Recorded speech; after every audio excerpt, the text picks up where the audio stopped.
I'm Sav. Wait, okay. Let's discuss. Right. Even though I said like total That's a pro. wrap. Total pro. All the answers during the interview. Are you getting all this?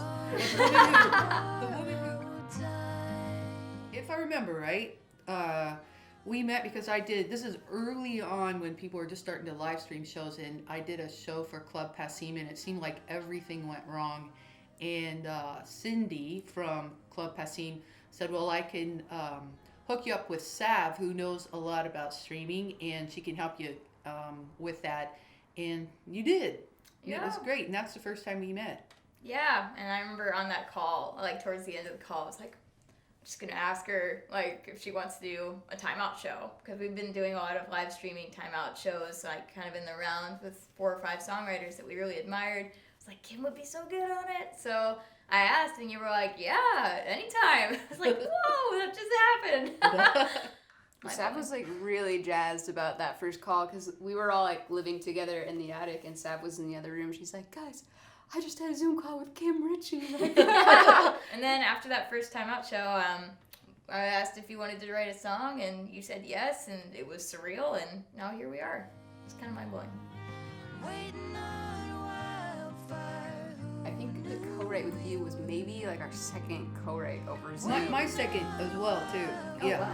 And the first time I tried it, it was really awful. And it was with someone that I knew, but it's just really hard, because the timing and stuff doesn't line up. And it's hard to show somebody, or you can't play together or anything like that.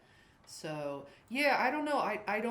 I'm not a huge fan of writing over Zoom, but I really liked you guys and I liked your music. So I thought, well, what the heck, we'll try it. Yeah, like I remember you had like the first verse, like it was a voice memo of you finger picking the guitar and saying like, I have the crowns and lessons on the bricks, and you sent it like really late at night, so I was like in bed, like half asleep, nervous about the co-write, and I like clicked to open the voice memo and just laid in bed and like listened to it and then just fell asleep. It's like, I don't know what's gonna be in store tomorrow, but yeah, it turned out. It's scary, isn't it?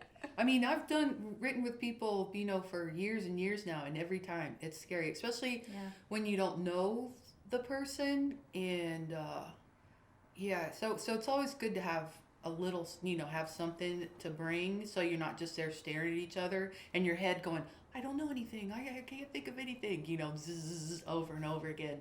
But that opening, I think that's the hardest part for me. It's like once you get going right with the song, then it's easier. Then you kind of know where you're going. But the first few lines, and you had that, so that was really, really great. That made things a whole lot easier. And I kind of tiny bit think I had to convince us that no, this is really good, and no matter what kind of song we write, this first part here is interesting and really beautiful and visual. And so it's no matter what kind of song, it would be a great, opening to whatever we were going to write. Yeah, those were 100% like placeholder lyrics for me. Like I put them in as dummy lyrics. Like, okay, Ivy climbs the walls. Okay, there's like a house. Yeah, sure, okay. And then like just threw it together and then sent it. And I was like, Kim will clean this all up tomorrow.